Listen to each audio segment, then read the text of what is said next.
Abans que res, m'agradaria dir-vos que el vídeo s'ha gravat en tota la naturalitat del món. En estos pelos, en roba còmoda, en el xiquet que s'escolta per ahí. Tot natural. Avisades esteu. I avisats. Hola. Quant de temps? Vaig a fer-vos el reel, però no sé com fer el reel. Així que és un batiburrullo de coses. Així està. M'he comprat una funda pel saxo. I me fa molta il·lusió, perquè crec que la funda que tinc actualment tindrà com 20 anys. Així que anem a fer l'unboxing de la nova funda del meu saxo. Saxo alt, per cert. No sé com fer-ho. Suposo que, sí, amunt de la cadira vaig a partir soles.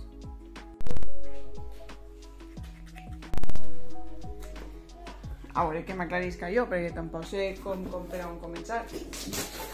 Ah, mira. Està bé, però sí.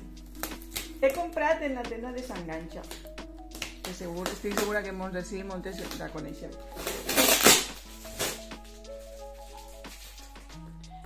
I me fa molta il·lusió perquè els instruments és com que sempre han estat de la mateixa funda i no és una cosa que se solga canviar molt sovint.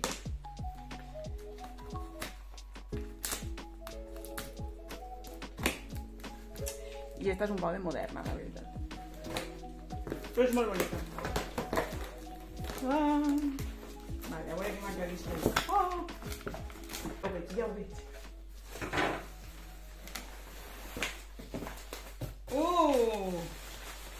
Paper d'esto de bambolles. Per a Max.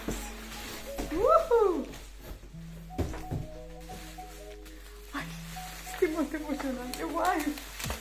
Com el dia de Reis en juliol.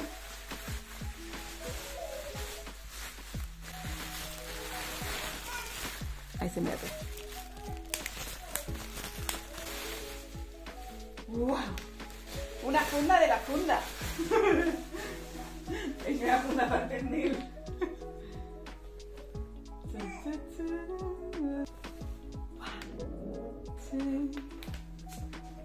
¡Wow!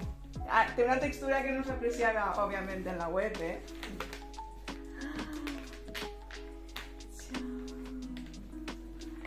¡Wow! Mola. Vaig a fer-vos cap arrere perquè puguem apreciar el vídeo.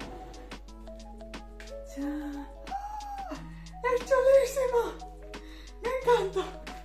¡Mira! ¿Cómo mola? ¿Cómo texturita? Sí! Vaig a fer-vos un plano així de detall per obrir-lo per dins, per obrir-lo i mirar-lo per dins.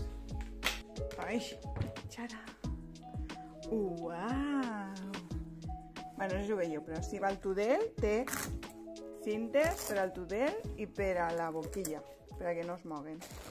I després, les corretges per a posar-me-la a l'esquena.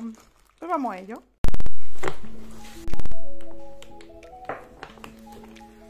I queda així. Però com mola esta funda! És un poc... Esto un trapper, dice trooper. Sí. Chica, ideal.